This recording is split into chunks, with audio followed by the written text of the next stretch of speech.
katanya lemah gemalai. Aku nak ikut. Oh, Marvel! Kilatnya paku di leher. Biar aku cabut.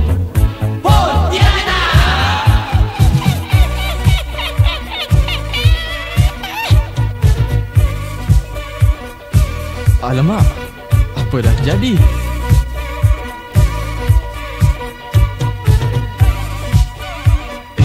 Muka dia dah berubah.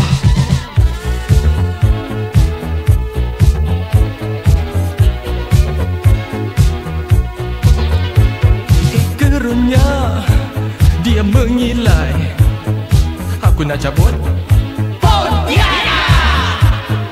Peliknya leherku seram. Aku tak percaya.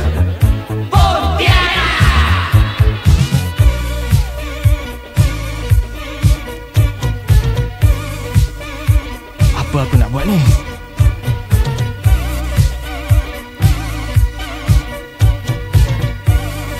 Aku kena cari telefon.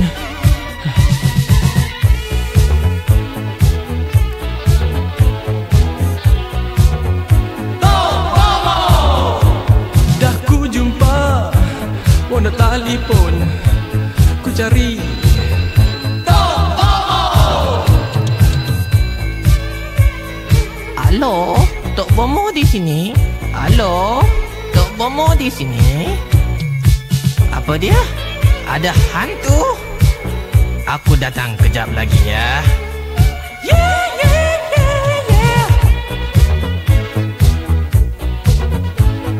Aku dah panggil.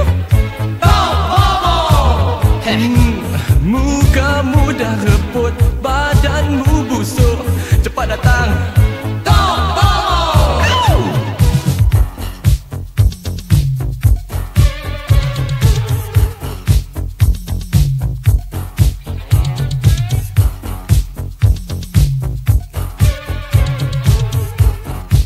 Dah habis. Tok Bomo mengamuk.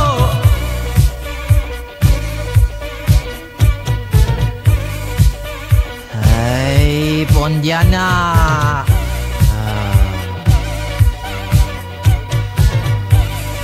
nyah kau dari sini. Siapa nak menjampi